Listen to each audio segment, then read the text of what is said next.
to the show. This the MMA fortune teller. Yeah.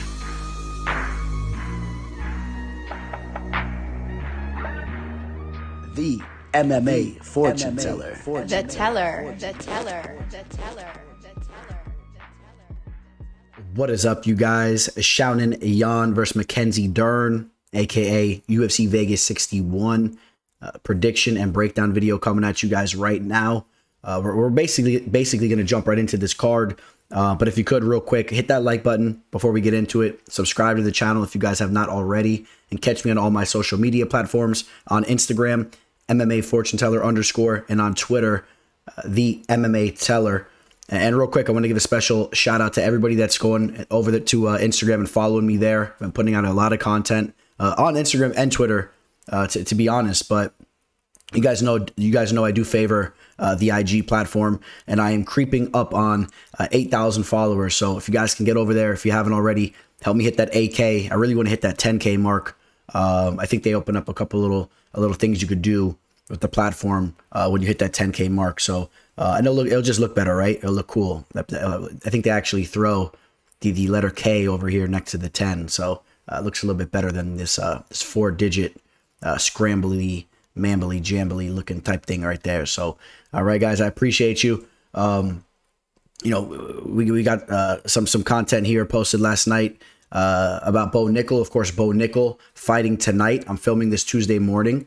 Bo Nickal scrapping tonight, coming in as another huge favorite. You guys know that video is already up on the channel. If you want to know how I think the entire fight card for Dana White's Contender Series Week 10 goes, that's here on the channel as well.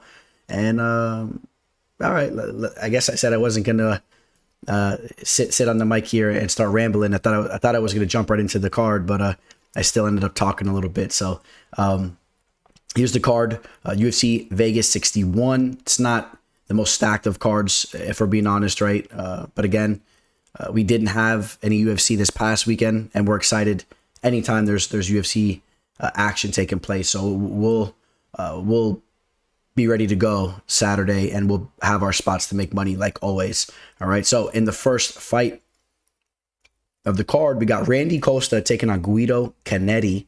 Guido Cannetti, almost 43 years old. This is a very rare sight to see, a fighter in the bantamweight division that has hung around as long as him. Obviously, that is due to the fact that Guido Cannetti takes very good care of himself. He really hasn't been through too many wars. I mean, he's been hurt for sure inside the cage, but doesn't have an overwhelming amount of experience for his age too. I mean, we gotta mention that. I mean, you take a look at how many pro fights he's had. He's had 15 pro fights. I mean, you would think a guy that's at his age would have more. Of course, he got into the game a little later. We know that he spent time back in the day with Team Alpha Male. I believe he's been jumping around a little bit these days, but I know he has put in time with Team Alpha Male back in the day. Randy Costa, a young and up and coming fighter. And I say young and up and coming. I mean, I know he just turned 28 years old, but still only 9 pro fights. He's a fighter that is very much still learning on the job, in my opinion. This is a fighter that the UFC they saw some excitement in him, and they really are willing to back him. In my opinion, that's what I see when I see Randy Costa getting an opportunity like this, taking on Guido Cannetti, Costa coming off the 2 tough losses. Randy Costa is a fighter that really delivers on the feet. He likes to make it an exciting match there. He looks to go out there and try to starch his opponents. Let's talk about what he's been doing recently. So he's coming off those 2 losses, got finished by Tony Kelly, lost to Adrian Yanez. Let's not forget, though, that fight against Adrian Yanez, that was a year and 2 months ago. He had major success in the beginning part of that fight, and he kind of broke down a little bit. You know, the technical abilities of Yanez, the technical boxing ended up surpassing Randy Costa in that fight. Randy Costa, some technical flaws with the striking, but was really just having success with his kind of unorthodox type of striking and his speed and his aggressiveness. But eventually, again, Yanez was patient in there, and he ended up taking that fight there, where he ended up getting the knockout over Randy Costa. But Randy Costa looked very good in the beginning part of that fight. Now, in his last fight against Tony Kelly, kind of broke down again. This is a huge fight for Randy Costa. He has to go out there and get the job done. He's coming into this fight as a big-time favorite. I know Guido Cannetti is coming off a knockout victory over Chris Montino.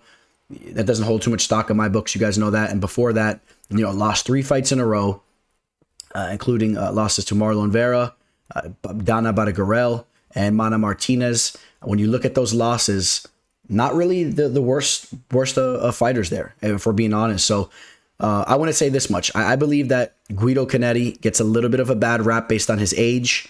I think he's not a bad fighter. He's a well-rounded fighter. Like I said, he's older, but he comes in phenomenal shape. He has decent pop on his shots. You saw him just get that knockout in his last fight against Chris. He was an underdog in that fight. I was on him, if you guys remember. But I'm not going to be on Guido here. But we're going to get to the betting line here. Let's go find these guys. Randy Costa is a -310 with the comeback on Guido Cannetti at +235. I think that line is off. I like Randy Costa here, and I favor him to get a knockout, in fact. I think that he's going to right the ship here. I think he's going to land a big shot on Guido. But at the same time, I think that line is off. I think that line should be closer, and I think that is based off the fact that Guido Cannetti is up there in age. And real quick, a fight that I think has a little bit of a stench based on the line of this fight is that knockout loss that Dana Barragurel had, or excuse me, the knockout that Barragurel had over Guido Cannetti. I think that people see something similar going down in that fashion. That was a big time knockout that happened against Cannetti, and people, I think that's still fresh on people's thoughts, and people could see Costa getting a knockout here. We know that he has good striking. He's going to have a 5-inch reach advantage. He's 3 inches taller. He has the youth on his side, and I will back Costa, but again, not crazy about the betting line there, in my opinion. Would not be shocked if Cannetti causes a little bit of turbulence here for Costa. Julija Stoliarenko taking on Chelsea Chandler, not to be confused with Chelsea Handler, if that is a real person. These days I'm a little bit out of the Hollywood loop, but I believe there is some type of character named Chelsea Handler. That one gross comedian. I don't know. She kind of grosses me out from what I've seen from her, from what I can remember. Again, that is even if that's her name, Chelsea Handler. Yuck. But this is Chelsea Chandler. So Chelsea Chandler's coming into this fight 4-1. She's making her UFC debut, coming over from Invicta. Does have all 5 of her pro fights did take place over in Invicta. Chelsea Chandler is a girl that is respected on the Brazilian Jiu-Jitsu scene. That is her bread and butter. When you break down tape on her, there's one fight that I pulled up. In fact, it was her last fight. You could pull up that fight on YouTube. You could pull up a couple fights on YouTube. And, I really was not that impressed with her striking at all, to say the least. Obviously, that is an element of her game that definitely needs to excel. It needs to get better.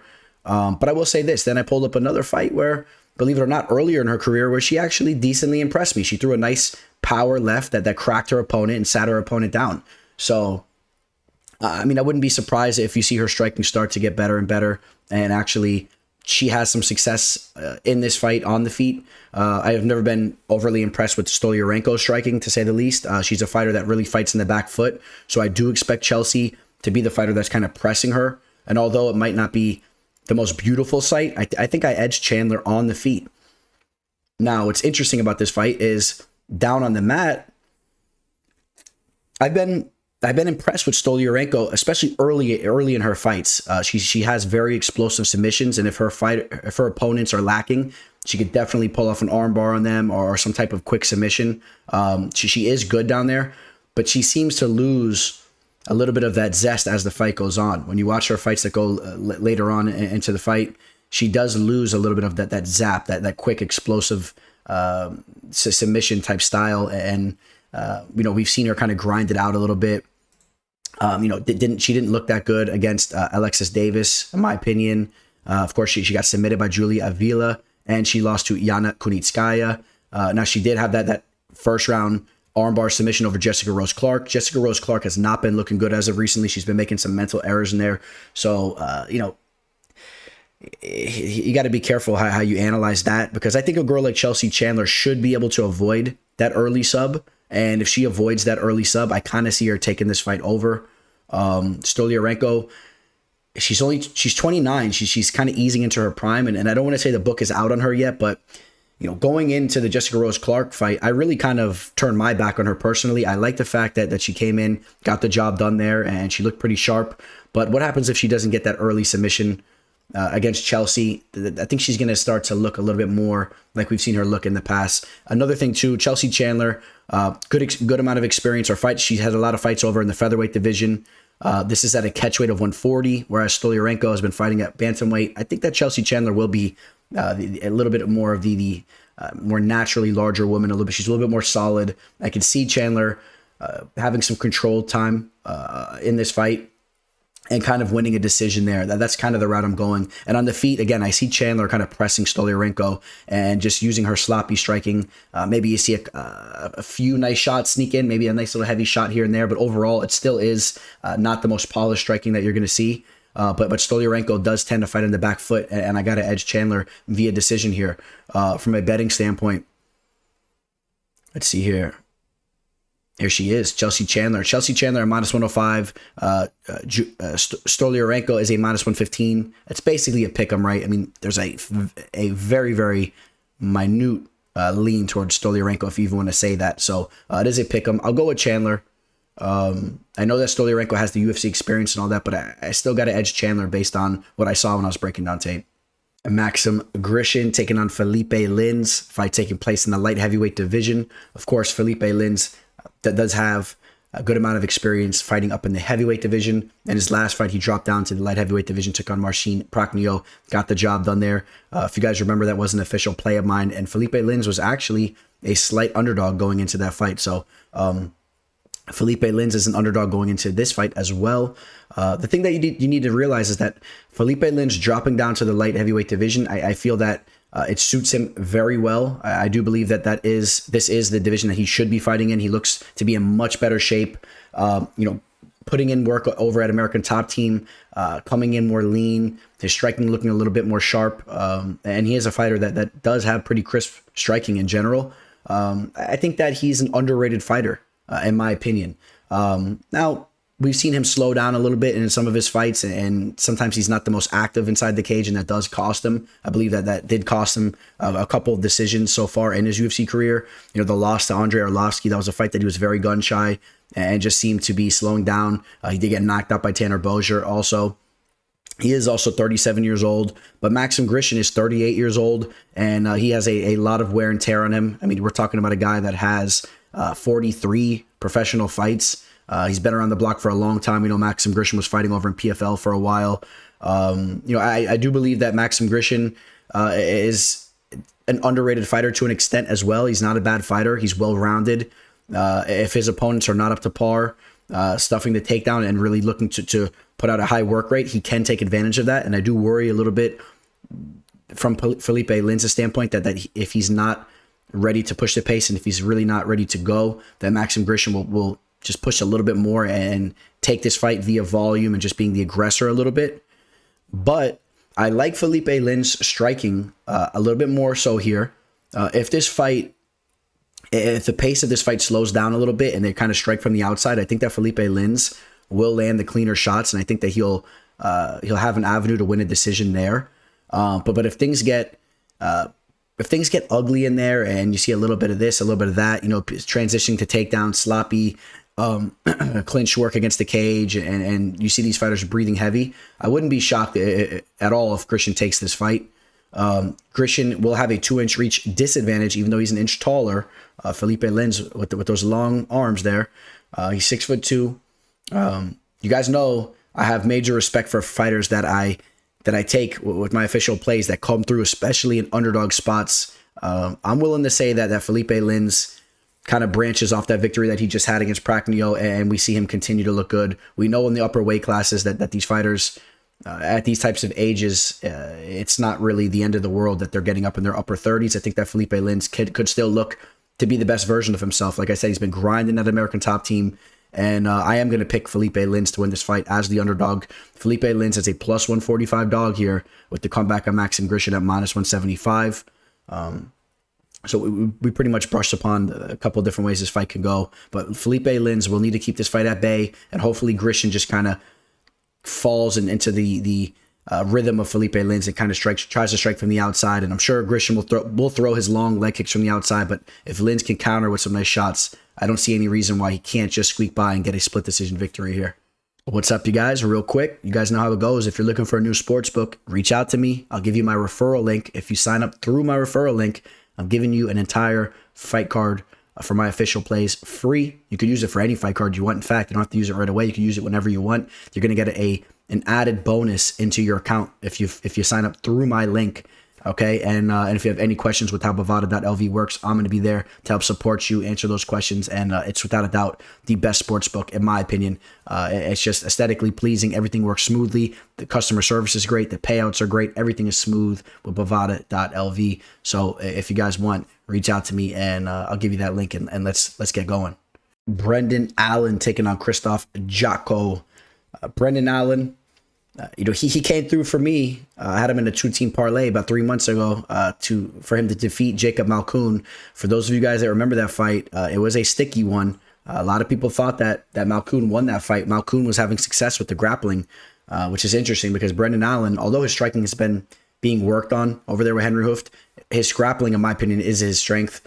And sometimes Brendan Allen just has this like lackadaisical type of approach. We've seen it all the way back from when he made his debut on Dana White's Contender Series, where he was losing the beginning of that fight against, I believe it was Kyle Dawkins, right? Yep. And then eventually he caught him with the counter hook. But Allen has a tough time jumping out of the gate at times. He starts off pretty slow, and I believe he's kind of slow in there at times in general with his movement. And I think that he could run into some trouble here because Krzysztof Jotko is a fighter that really has good footwork. He's quick. And I think that there's a clear avenue for Krzysztof Jotko to outpoint Allen from the outside. Krzysztof Jotko is also a well-rounded fighter. But I still would edge Allen down on the mat. But I think that Jotko will need to use his footwork to strike from the outside and to outpoint Allen. You see him using some work, putting in some work over here with Artem Levin, which is one of the greatest strikers on planet Earth, a phenomenal striker, one of the striking coaches over at American Top Team. And interestingly enough, I do believe this is right outside of American Top Team in Coconut Creek. It's kind of funny. This is where there's a hotel over there for fighters to come stay at and whatnot. When I was a kid, I grew up right across the street from where modern day American Top Team is, and there used to be much more farmy, a lot of open land, and I used to go pick up. I used to go with the family, go pick up oranges and all types of fruits and vegetables. They had like a little place where you would get that type of stuff, and that place ended up getting burnt down. And that was right here, like right over here. Not to bore you guys, but it's just funny because when I was a kid, I used to be walking right around here, and now they have a state of the art facility over at American Top Team, whereas the old ATT was right down the street off Johnson Road. But anyways. A lot's changed in that area. But, Krzysztof Jotko, like I said, I do favor his striking here. And I love to see him putting in work with a guy like Artem Levin. I give him the edge on the feet. He's going to have a 2-inch reach advantage. He's going to have that speed advantage. Krzysztof Jotko coming off victories against Gerald Mearshart, which is an underrated victory there. The victory over Misha Serkinov. As Serkinov came down in weight, he's a big boy too. So he was able to solve that puzzle as far as fighting the better grappler or the more stronger opponent, which is something that Allen kind of brings to the table as well. So I like that he's faced that puzzle. A fighter that has 29 pro fights. He's in the prime of his career. Krzysztof Jotko, an awesome guy as well. Must mention, I bumped into him at the bar. If you guys don't remember that story, I have a picture posted of me and him somewhere on my IG. But a funny dude, man, a funny dude. I don't want to call him out, but I don't think it matters. But at the time he had an old lady over in Poland. I think she was calling him. He was laughing. He had a couple of girls with him at the bar. He gave me the wink. He was doing his thing. So he's a funny dude. So I am going to go with Krzysztof Jotko. Krzysztof Jotko. Let's pull up the line on him right now. I know he's coming into this fight as a slight favorite. Krzysztof Jotko a -120 with the comeback on Brendan Allen at even odds. So it's a very close line, but a very, very slight lean on Krzysztof Jotko. I side with Jotko here as well. I think that he just has a little bit more of a sense of urgency in there, and he scores more points from the outside. And Allen, sometimes he's just snoozing in there, man. He's a little slow and he's snoozing. He might try to pick it up and jump into the next gear, but sometime within this fight, but it might be a little bit too late. And I think that Jotko takes two rounds at least, and he gets the job done via decision. Joaquim Silva taking on Jesse Ronson. Two fighters that have definitely felt some adversity as of recently. Joaquim Silva coming off two very tough losses where he was finished, got knocked out by Ricky Glenn and Nasrat Hakparast. Before that, had a big victory over Jared Gordon where he got the knockout victory there. Tough fight with Vince Pichel before that. And then another close fight against Reza Madadi back in the day. Joaquim Silva, he's a fighter that has a good amount of experience with his grappling and his Brazilian Jiu-Jitsu. That is one of his strengths, but his striking has also really came around. He's a true athlete. I do believe that he's a very well-rounded fighter. Since he just got knocked out twice, he had a nice layoff, which I like. When fighters go through a situation similar to what he just went through, I like to see them take some time off, work on some things. I know that he was staying active on the Brazilian Jiu-Jitsu scene as well. That's something that I like. And I think that he could have some success in this fight down on the mat, but also on the feet. I think that he is the better athlete. I think he's the better striker. Yes, he does make some defensive flaws in the cage at times. That's a little bit of one of the knocks on him. Although he'll look very good in there, he'll make one little mental error, he'll get clipped. But from an athletic standpoint, I expect him to be a step above the body snatcher Jesse Ronson. Now Jesse Ronson, you see him, throwing some weight around here. Jesse Ronson coming off a very disappointing performance in his last fight, and that was coming off a suspension for taking steroids before that, and a fight where he did look good, but you got to put an asterisk next to his performance there because he was obviously on some stuff there. But before the loss that he just took, he did go in there and he finished. He finished the Viking Nicholas Dalby, finished him very early in that fight. Of course, it was overturned, but then he bounced back again with the loss over Rafa Garcia, where he completely got outclassed down in the mat. And I'll go full circle back to what we talked about earlier. Joaquim Silva working on his jiu-jitsu, and a fighter that is underrated with his jiu-jitsu. I think that we could see Silva do some work down on the mat and on the feet. I still think that Silva is the better striker, the more athletic striker. But the one thing that Silva is going to have to watch out for is getting clipped with a big shot. Jesse Ronson does possess power, and he does put a lot into his shots, and he will look to get a knockout victory here. I think for sure, Jesse Ronson's coming in here and looking to shake things up. He's looking to land a big shot and kind of shake this fight up. But if something wild like that doesn't happen, and this is a little bit more of a based, polished type of fight where things just kind of go as they should, I think that Silva is the better fighter here, and I'm going to side him, even though he's coming off those two losses. Silva, 2 inches smaller, or 2 inches shorter, I should say, a slight reach disadvantage. He's a little bit of the naturally smaller man, I guess you would say, but Silva is a very muscly and fit guy as well. Let's not act like he's just some shrimp. From a betting standpoint, Joaquim Silva is a -145 with the comeback on Jesse Ronson at +120. It's also worth noting that Jesse Ronson is creeping up on 37 years old. So compared to the 33 of Silva, that does look a little bit worse, especially when you know it's a little bit more concentrated down at the lightweight division, and especially when you know that he was on performance-enhancing drugs recently. A lot of those types of fighters, they kind of start to look different coming off those types of situations. So again, you saw what Rafa Garcia just did to him, and you got to wonder what the deal was with those performance-enhancing drugs. So I will take Joaquim Silva. He's younger, has less wear and tear on him, and he should be the better fighter. Jessica Penne taking on Tabatha Baby Shark Ricci. Tabatha Ricci's been looking pretty good as of recently, right? Bounced back with 2 victories after taking that loss in her UFC debut, where she was really outmatched against Menin Farot. Menin Farot will be fighting on a big card coming up, as you guys know. One of the very highly touted up-and-comers. Menin Farot was just the larger fighter in there, the better fighter, and it was a tough fight for Ricci. But like I said, she bounces back, right? 2 victories in a row. She goes out there, she defeats Maria Oliveira and Poliana Viana. In both fights, she was mixing things up, but we saw that she does have a good ground game. She can give her opponent some trouble down in the mat. Jessica Penne, a girl that is she's well-rounded.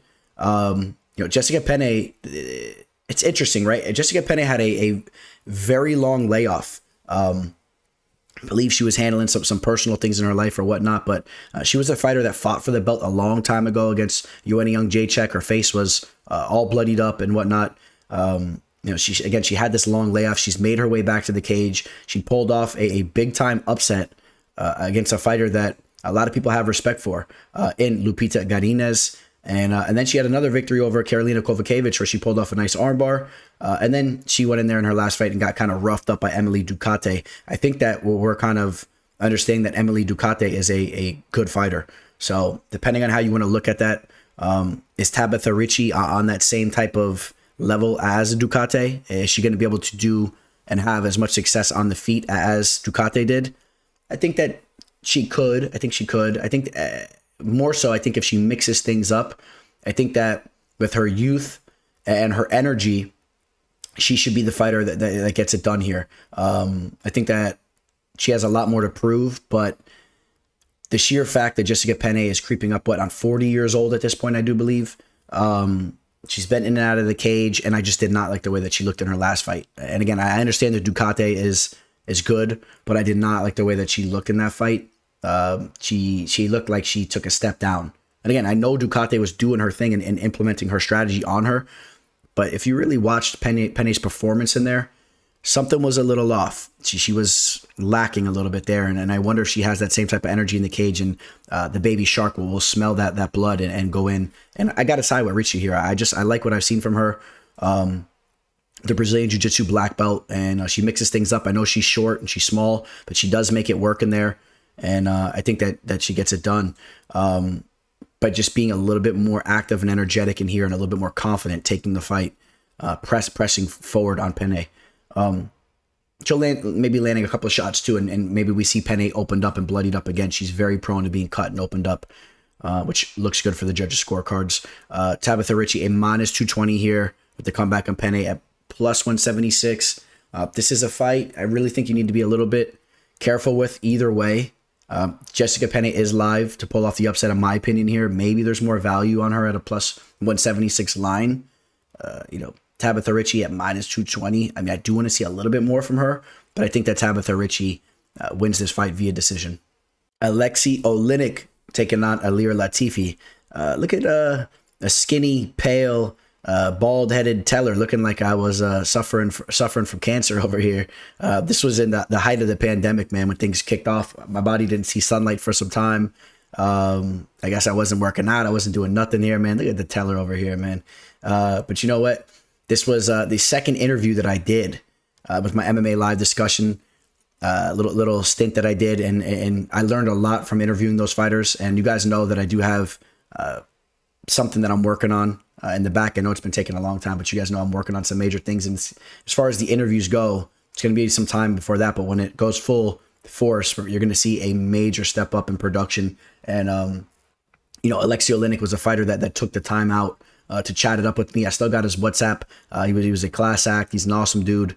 And, I chewed his ear off, I think, for like 50 minutes. I didn't really know what I was doing. I got to give these guys a little bit of a break. It's cool if they come on for 20 minutes, right? 30 minutes. I was in there just chewing his ear off for an hour almost. But Aleksei Oleinik, coming off a victory against Jared Vanderaa. A fighter that does struggle at times, man. I don't know what the deal with Vanderaa is. I don't know if he's really a UFC caliber fighter. Aleksei Oleinik showing that he's the more polished and crafty veteran in there, pulling off that sub. Ilir Latifi coming off a big victory over Tanner Bozier, where he was just able to do enough just to edge that fight. Ilir Latifi, we know that he was a longtime light heavyweight fighter who's now fighting up at the heavyweight division. He's only 5'10" in the heavyweight division. It's pretty crazy. They call him the sledgehammer. He's very stout. He might have some issues from a length situation on the feet, but again, Oleinik is not really the most polished striker, but if Oleinik can throw some type of T kicks and kind of work his jab from the outside, I do think he can give Latifi some trouble there. But I also think that if Latifi closes the distance and uses his footwork properly, he can land a big shot on Oleinik. Oleinik is 45 years old. He's very slow in there. But his strength at this point in time is still his heart and his mind. He's a worker. And if this fight becomes a grueling fight, I could definitely see Oleinik being the fighter that digs a little bit deeper and wins those grappling exchanges and gets the job done in that fashion.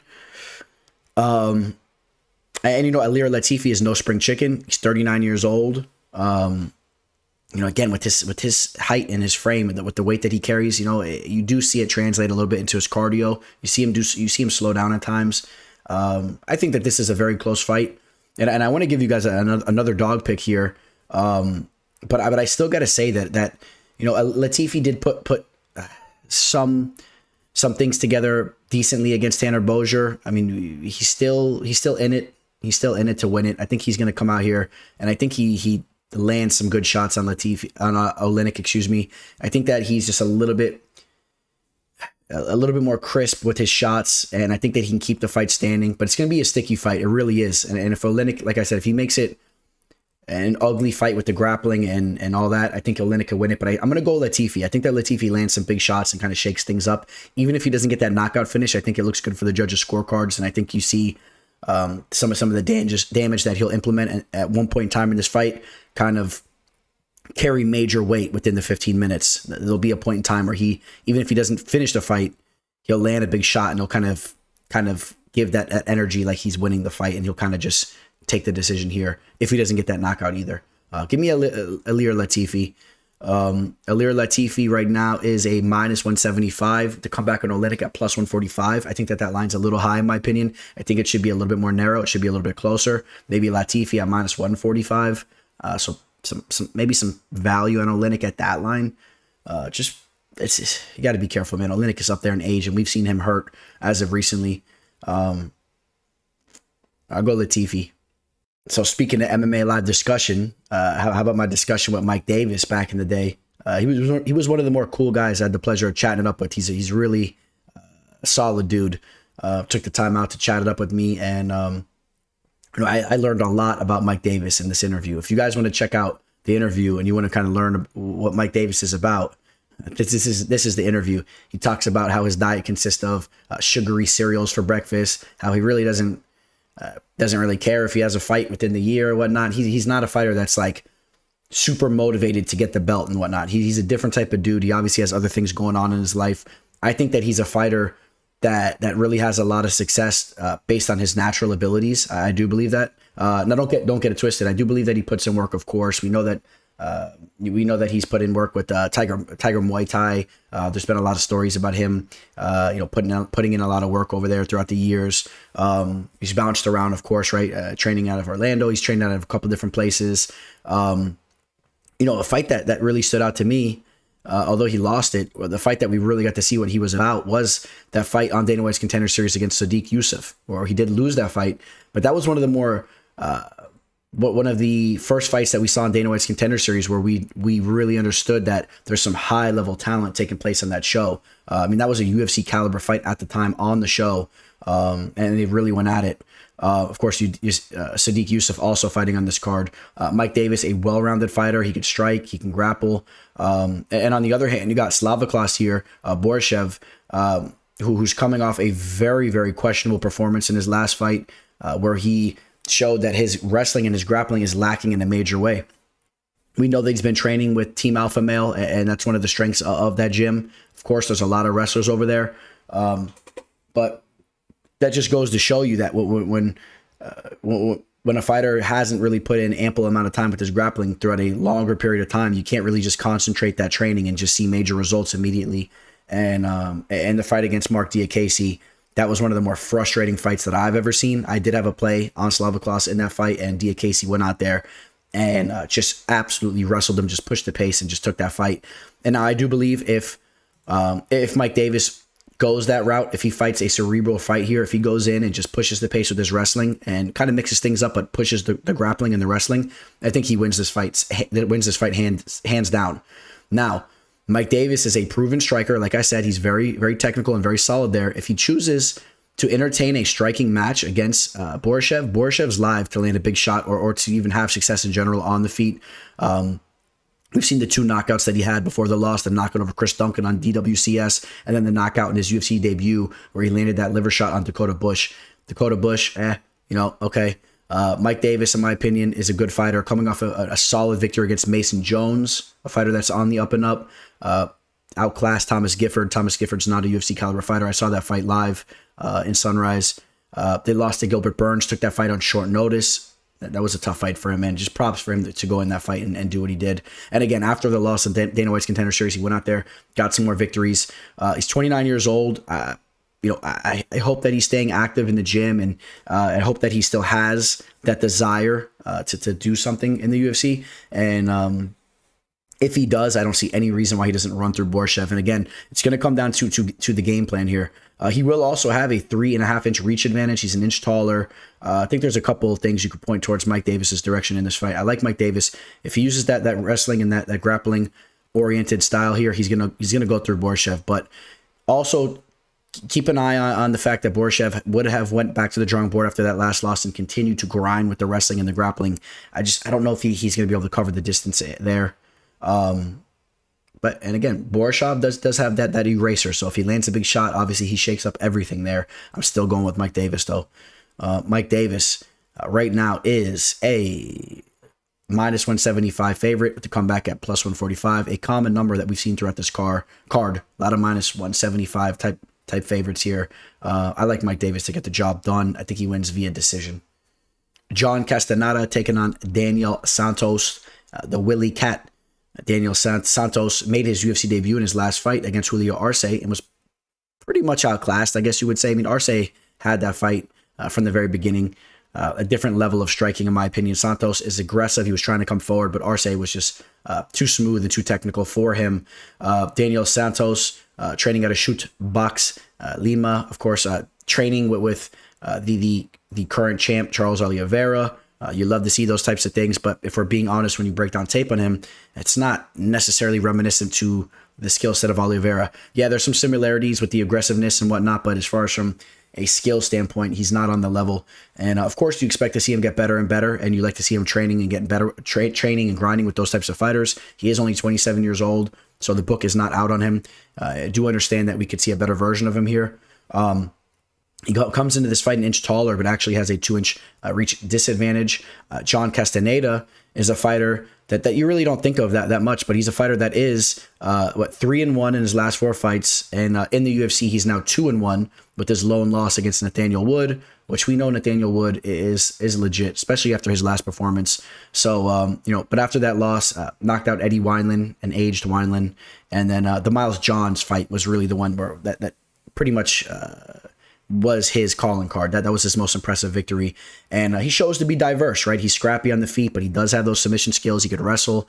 And I think that's going to be his strength going into this fight. The fact that he is the more well-rounded fighter, in my opinion, might have a little bit more pop on his shots as well.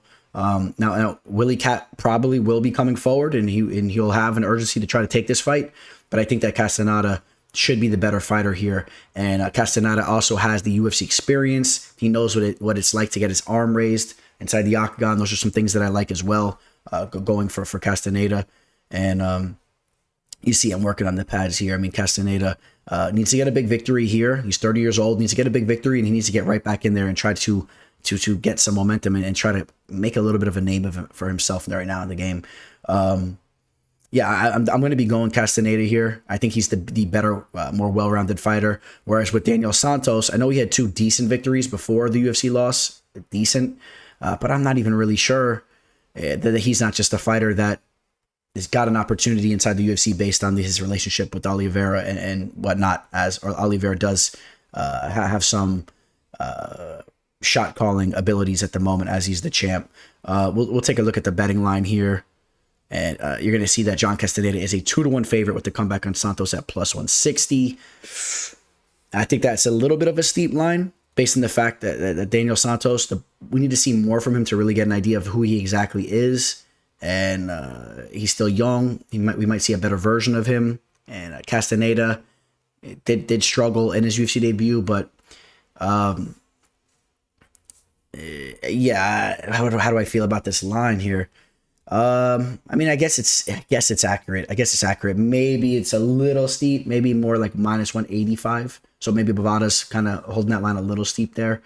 But I'm not necessarily sure I'm crazy about even taking a shot on Daniel Santos. I think that might be a little iffy, a little reckless in my opinion. But I got Castañeda to win this fight. And does he get the sub? Does he get this fight down to the mat? Maybe they go at it. He hurts Santos. Maybe we see him pull off that sub late in the fight. Maybe that this is a very energetic fight where they're really going at it, and Castañeda finds an opportunity to get the job done late.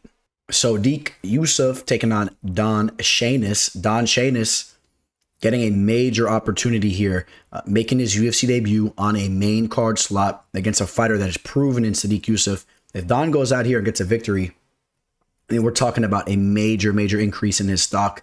I'm sure he is extremely motivated and excited for this opportunity. He's going to have his hands full, though, because Sodiq Yusuff is a nasty striker. He's well-rounded. He has great takedown defense, and he has all the potential in the world to get a big knockout over Don Shainis here, in my opinion. Don Shainis is a fighter that does have some holes in his striking. He's extremely tough. He's durable. He has a good chin, but he has some defensive flaws. I've seen him wobbled and hurt on the feet plenty. Now, in some of those fights where he was hurt, he did go right back to the well with his grappling and just really not even just his grappling, but also just going to war, throwing heavy shots as well. And he ended up breaking his opponents in some of those situations. So you gotta love the energy and the will that he brings to the table. But Sodiq Yusuff is a little bit of a different type of animal, in my opinion. I think that Yusuff will have the ability to seal the deal here. What else do we want to talk about? I mean, Don Shainis, let's just take a look at what he's been doing as of recently. He's 12-3. He's been very active well, not just in Cage Titans. His last fight was in Cage Titans. He's also fought over there in the past before, but he did also leave Cage Titans for a little bit and had a couple fights over at FAC. Fought on Dana White's looking for a fight. So, I think that, in my opinion, I think that Dana White and the boys, they probably met up with him here or something, because they must like him and they must like his style to give him an opportunity like this. Victory over Bryce Picard in his last fight. That was the fight where he was hurt early, but then eventually ended up breaking Bryce after that. Knocked out Cody Pfister in the first round. Cody Pfister, a fighter that used to fight in the UFC. Cody Pfister, a fighter, a guy that somebody you don't want in the back of the bus with your daughter. With the name like that. Jay Ellis, another first round knockout over Jay Ellis there. So we've seen that Shainis has a knack for getting the early finish. As of recently as well, he brings the fight. So you guys already know he's coming in as a major underdog. You do have to like the fact that he goes in for the kill and brings that early energy. If he's going to get the job done, I think he has to land a big shot or just push the pace so much that they just go to war. And we're talking about two guys emptying the tank and just it being a street fight. And maybe Sodiq Yusuff loses on that end, but I don't see that happening. Sodiq Yusuff's last loss was against Arnold Allen. We know Allen is a very good fighter. The way I see this fight going down, I see Sodiq Yusuff being able to stuff the takedowns of Don Shainis. I see Sodiq Yusuff being the much more polished striker. He's coming into this fight with a nice length advantage. He's taller. He has the reach there. He's going to have the reach as far as his leg goes. We know Sodiq Yusuff throws some nasty leg kicks. Again, we refer to the fight that he had with Mike Davis on Dana White's Contender Series a long time ago. He showed to be a professional way back then. He's only a more polished form these days. And, I think that he gets the knockout here. You see Nchukwi over there to the right on the treadmill. He keeps himself some solid talent around him. And I see Sodiq Yusuff just being calm, staying composed here, stuffing the takedowns, and eventually landing some big hammer shots and knocking Don Shainis out. That's how I see this fight going. I hope it ends up being an entertaining fight. I hope that they go to war, but I think that Yusuff is going to get that knockout. From a betting standpoint, we can pull up, let's see real quick. We can pull up the live betting line over on MMA Odds if you guys want to do that. And we can see that Sodiq Yusuff, opened up as high in some books as a minus 1,000. So, not a lot of line movement, really. I mean, he opened up right around a minus 1,000 on most books. If you're over on FanDuel, you could have got Sodiq at minus 460 on September 20th, about a week ago. So that's interesting. That's a book that maybe you want to target to grab an early line on if you're able to use them in your state. But yes, I'm on Sodiq Yusuff. Maybe you want to take that prop for a knockout. I like Yusuff to get a knockout there. But again, Don Shainis has shown to be tough, so maybe he gets wobbled and hurt, but he's able to survive. So you got to be careful with those props at times. Give me Sodiq Yusuff via first round knockout. Raoni Barcelos taking on Trevin Jones. Raoni Barcelos is a fighter that I was so high on He did cost me some money as of recently. We'll talk about that fight. But Barcelos, a fighter that is so well-rounded, extremely quick, throws beautiful leg kicks. He has the wrestling background. Although he's Brazilian, he's I believe he was all types of he has all types of accolades from a wrestling standpoint coming out of Brazil, from a Brazilian standpoint. Not that Brazil is necessarily known for their wrestling, but he's a well-rounded fighter. He's a fighter, in my opinion, that unfortunately things didn't play out perfectly for him as far as when he was on his hot streak. And with his age and whatnot, I mean, let's take a look at what he was doing here for a while. If you didn't realize, he was coming into all these fights as big-time favorites. He was going in there handling business, coming into the UFC, knocking out Kurt Holobaugh, finishing Chris Gutierrez. Chris Gutierrez is a tough outing.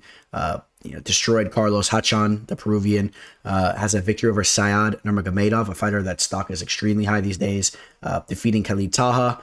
And then he ran into some trouble here against Timur Valiyev, and then the really alarming fight was the Victor Henry fight. That was a fight that he was supposed to destroy Victor Henry, the UFC newcomer at the time. I had Barcelos mixed in a parlay. It cost me some money there. The Timur Valiyev fight, we know that Timur is the real deal, so it is what it is. You do have to wonder, though, is Barcelos, starting to become a little bit of a shell of what he once was? He's getting up there in age. He's almost 36. He's fighting in the bantamweight division. I hope that we see a vintage Barcelos here, because I'll tell you what, Trevin Jones, in my opinion, is a very underrated fighter. He's a fighter that carries serious power. He's a fighter that has pretty good takedown defense, and if he could make Barcelos work, if Barcelos is going in for those takedowns and if Trevin Jones is stuffing them, I can see Trevin Jones making him pay with some counterattacks in this fight. And maybe you even see the age catch up with Barcelos so much that you see Trevin Jones laying that knockout shot. I would not be shocked to see that. Now, Jones is coming off 2 losses. He lost to Javid Basharat and Sayed Yakab Kakrakhmanov, which are 2 fighters, in my opinion, that are very talented and very solid. You guys know I'm on Javid. We just had an official play in him. Kakrakhmanov is another fighter that's very talented. One of the few fighters to actually survive and go and battle it up with the young Nurmagomedov. I think that Trevin Jones has the potential to bounce back with a big victory here. He is the younger, more primed fighter. He'll have a 3-inch reach advantage. I will say this, though. After saying all that, when Barcelos puts it together, he is a dangerous man. Keep an eye on that calf kick from the outside. Keep an eye on him mixing things up and being the slightly better fighter here, using his wrestling, kind of just stealing rounds as they mix things up, but then pushing Jones against the cage and kind of using his wrestling. See Davi Ramos over here to his right, a very talented fighter who I don't believe is fighting in the UFC anymore, but a very polished jiu-jitsu player. I'm going to say that Barcelos goes back to the drawing board here after that tough loss that he just took against Victor Henry, who just showed to be crafty and large in there and gave him some problems. I think Barcelos bounces back with the victory here. I think that Trevin Jones is live, though, for the upset. Let's take a look at this betting line real quick. Barcelos is a -230 with the comeback on +180 on Trevin Jones. I think the value's on Trevin Jones, in my opinion. I would not be crazy about taking a shot on Barcelos here once again. He may show up and show how talented he is, but based on what we just saw from him in his last 2 fights, he has looked to slow down a little bit. He has looked to have slowed down a little bit. And Trevin Jones can crack. He's underrated. I think the value's on Jones, but I do have to say that Barcelos edges this fight with the wrestling and just mixing everything up with his speed on the feet as well with the striking. Randy, the rude boy, Bombaclat Brown, taking on Francisco Trinaldo Masaranduba, Redwood Tree. This guy does not age, man. Francisco Trinaldo. I'm dead serious. If I ever bumped into him, not sure how good his English is, but if I ever bumped into him, the first question I'm asking him is, what did his diet consist of? Because this guy, at 44 years old, man, this guy does not age. We know that he's putting a lot of work throughout the years over at American Top Team. He's a tricky fighter. He's a well-rounded fighter. He has that southpaw stance. It gives a lot of guys problems on the feet. He can take a shot. He can give a shot. Good takedown defense. I mean, he can do it all. Major shout out to Trinaldo, man. I got a lot of respect for a fighter like him that's hung around for as long as he has and it's just put in the work that he has. I mean, look at him even as of recently. We're talking about a fighter that has won 5 of his last 6 fights. He had a loss to Muslim Salikov. That was a close fight.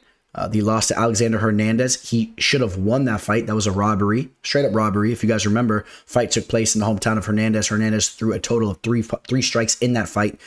It was, in fact, Ronaldo that was the fighter pressing Hernandez. That was a robbery. It was a lackluster fight on both fighters' ends, but he won that fight. So, I mean, we're talking about a fighter that has just been going in there and continuously winning, defeating Danny Roberts, Dwight Grant, Jai Herbert. That was a brawl.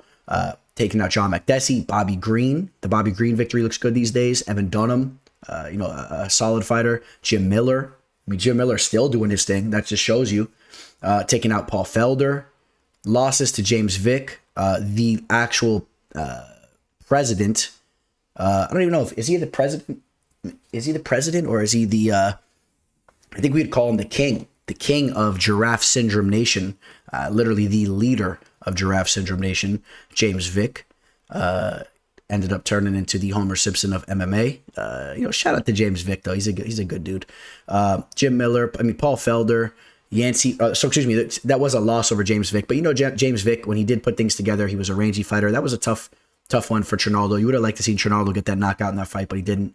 Victories over Chad Lepre, Ross Pearson, Yancey Medeiros, Norman Park. I mean, way back in the day, just battling with all types of respected guys. Jesse Ronson back in the day. Well, do you know that Jesse Ronson was juiced in the gills back in those days, right? 2014, forget about it. Jesse Ronson still getting caught as recent as 2022, 2021. Imagine what Jesse Ronson was on back in those days. Now, you can't tell me that Trinaldo's on anything. That's why I said I want to ask him what he's eating, because that they're testing him like crazy, and he's never had any issues. Now, over to Randy Brown. I'm talking a little bit too much over here. Randy Brown has a major length and size advantage coming into this fight. Randy Brown, in my opinion, is a very underrated fighter. Showed some real toughness in that Chaos Williams fight. I didn't really think he deserved to win it. It was a close one. Could have went either way, but I thought that Chaos won that fight. That was on that big card, that big Oliveira card against Oliveira and, excuse me. How can I forget who Oliveira just beat, man? Rambling over here like crazy. It wasn't the Chandler fight. It was the, you guys want to make me do this now? Come on. I know some of you guys are screaming in the mic at me right now, but that was on the Gaethje fight, of course, Oliveira's last victory. But victories over Wallace Alves, Brian Barberena, Alex Oliveira, Jared Gooden, KS Williams. He's been going in there, getting the job done. I'm not necessarily overwhelmed with the level of competition that he's beaten. The loss to Nico Price was ridiculous, where he got caught from that awkward position as Nico Price was on his back from bottom position. He got the hammer fist. Not a lot of high-level victories here. Brian Camozzi, Mickey Gall. The Alves might have been one of his better victories. So you keep an eye on that. I'm going to jump to the line here. I think that Randy Brown has the recipe to have success from the outside. He's the more youthful fighter, the more prime fighter. I think Trinaldo is alive to win this fight. But at the same time, I think that Randy Brown is going to be the fighter that gets it done. He's a minus 325. I'm not crazy about that line. I would not be throwing that any type of parlays, and I would not be throwing the kitchen sink at that type of line. Trinaldo is live to go out there and spoil the party. He's game. He'll make this a war. But Randy Brown obviously has more things going for him here to get the job done. Give me Randy Brown to win via decision, using his striking from the outside, being quicker, and using his length. Hey, what's up, you guys? Real quick, if you guys are interested in my official plays, you guys know I'm always more than willing to work with any of you guys. Reach out to me, whether it's through email, MMAfortuneteller@gmail.com. You could shoot me a message via Instagram or Twitter. I got them scrolling below. Instagram, MMA Fortune Teller _ Twitter, The MMA Teller. Shoot me a message. I would love to work with you guys for my official plays. This is a great card to work with me for. Also, take note, we just capitalized on the last Dana White's Contender Series card where we hit a nice 3-unit play on Raul Rosas Jr. I do have a solid play locked in for tonight. So if you're seeing this now, Tuesday afternoon, reach out to me because we're going to have another winner for DWCS tonight. I do believe that. So if you guys are interested in my pricing, reach out to me. I'll let you guys know what it is, and I would love to work with you guys. We've been profiting year to year in a major way. This is another successful year here, 2022, and we did major work in 2021. Come join the team. Then we slide over to the main event where we have Mackenzie Dern taking on Xiaonan Yan. Fight taking place in the strawweight division.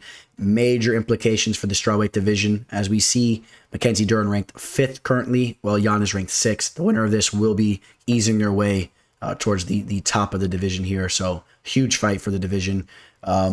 Mackenzie Dern, you guys know the deal with her, man. Her bread and butter is her jiu-jitsu.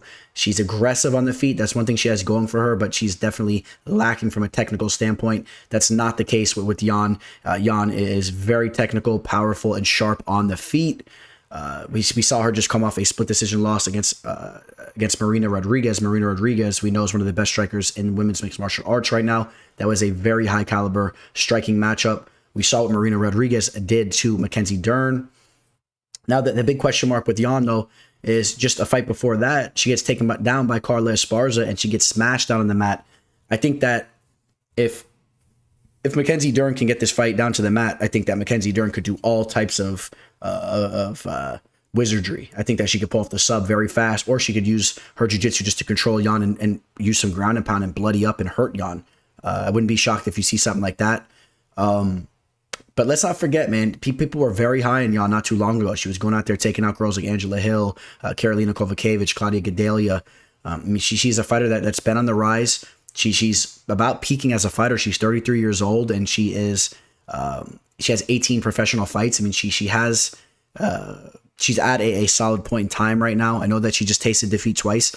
That's not always necessarily a bad thing also. You get a fighter that just tasted defeat twice and the way that she did, I'm assuming and I'm expecting her to be the most hungry version that she's ever been of herself. Mackenzie Dern, on the other hand, it doesn't annoy me to talk about this victory over Tecia Torres. It definitely does, because I had an official play on Tecia Torres, and I felt that Tecia Torres won that fight handedly. It was a split decision victory for Mackenzie Dern. Mackenzie Dern was the aggressor. She was very sloppy. She wasn't landing anything. Tecia Torres was countering her, and Tecia Torres was stuffing the takedowns and just working the perfect stylistic game plan to win that fight, and the judges just did not know what they were watching. That same game plan that Tecia Torres had in that fight will be the same game plan that Jan should have. Also, I should mention, man, that card was the nightmare of the year for me. If you guys remember, I went out to that fight card in Jacksonville. The Piotr Jan fight cost me in a major way, and the Tecia Torres loss cost me in a major way. I felt that I should have had a clean sweep on that card. I hit my other plays, but then that one was devastating. I was there in Jayville, and I was actually cage side for the fight, Mackenzie Dern's fight against Tecia Torres, which was her last fight. I just saw her fight live, and I know what Mackenzie Dern is about. Mackenzie Dern will have to have success down on the mat. I like her aggressiveness on the feet, but I don't think it'll be near enough to hang with a girl like Jan. So both girls 63-inch reaches. Nothing really going on there as far as the stature and whatnot. We're gonna get to the betting line here in a second. I think that Jan is going to be able to, or at least I hope that she's going to be able to keep this fight standing. If she's going to get the job done, keeps it standing, and she's going to outclass Mackenzie Dern. She will on the feet. That will be key. This is the key to the fight is strictly can she avoid going down to the mat, because if Dern does get this fight down to the mat, Dern will most likely end this fight or have significant success there. But I am going to go with Xiaonan Jan to get the job done. We're going to get to the betting line here in a second. Real quick, look at this guy over here. Trailblaze to the top. To the top of what? I mean, you're already retired. Look at that retired life. You didn't never reach the top, buddy. The teller shook you up, and just you never been the same ever since you dealt with the teller. So just poking some fun for you guys that get a little upset. Just poking some fun. Relax, guys. In all seriousness, I do hope that we see Holland fight in the cage again. I don't really think he's retired, and I think he will fight again, and he will lose to any of the upper echelon fighters. That's just how it's going to go. But all right. So from a betting standpoint, back to the main event. You guys know, I said it, I'm going with the dog here. And from a betting standpoint, obviously I feel there's more value on Jan at plus 185. I think that Dern's line is a little bit inflated. She has the name. She has the jiu-jitsu. She tends to steal these fights and sneak these fights out with her heart and her aggressiveness. She's going to have that grappling avenue. But if Jan has been working on her takedown defense and using her footwork properly to keep that distance, maybe the longer the fight goes, if they get sweaty and whatnot, she can avoid that sub. But Mackenzie Dern's going to have a long time to get that sub. But give me Jan to win the fight. We'll throw a dog at you guys in the main event. We took a dog in the main event in the last card with Song. Funny enough, a Chinese fighter too. He didn't come through for us. we're gonna go again with the underdog, a Chinese fighter, and this time they will get the job done there. So that's gonna be my pick for the main event. We're gonna recap, or we're gonna wind this video down. I appreciate all of you guys for tuning in. I apologize for getting this video out, getting it out a little bit later than I would have liked to. I'll work on getting these videos out to you the week in advance, or at the very least Monday morning, working on all that. But hopefully this video still did help you guys out. Got the timestamps here if you guys want to jump to any specific fights, if you want to run back to those fights. Hope all you guys are good out there. Gotta always leave you guys with a little something on the way out, man, because life is crazy. I'll make this one a little bit quicker, but make sure that you're thinking things through out there. Sometimes a lot of you guys are going through the motions with your life, and especially when you're younger, you don't have all that experience. You know, when you look back at life and you think about, oh, if I only knew what I knew now, then. But try to start to think in current time. Try to start to think what you will be thinking in the future. Try to evolve and develop your thinking on the spot, living in current time. Try to make smart decisions that will affect your life down the road. Make positive decisions. There's a lot of big decisions: who you spend your life with, who you're surrounding yourself with, your friends. Make sure you're not surrounding yourself with Debbie Downers and negative people, and because it will wear on you. You could be the most positive person in the world, but if you have negative people around you, it's tough, and it will wear on you. So hope all you guys are making smart decisions out there, and it gives you guys a more smooth road as you guys cruise into your hundreds, because all of you should be making it to the 100 mark. That's my goal. I want to live to be 100 at least. I've had that goal for a long time. Eat healthy, enjoy yourself a little bit, have some desserts and some alcohol once in a while, whatever you do, but just have some balance. Eat healthy during the week, take care of yourself, live a long, healthy life. And I don't know, throw that at you guys there. Hope you guys all have a successful betting card for UFC Vegas 61 here. Hopefully you guys are making smart decisions. This is a card that definitely has opportunities to make money on, so make sure you're making the right decisions. This is a card that you guys should all walk out of this card making money. You guys, everyone should find their spots here and make some money on this card. I think this is a good card here. All right, guys.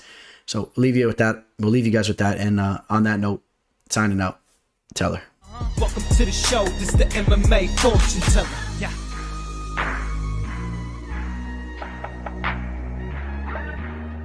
The MMA fortune teller. The teller.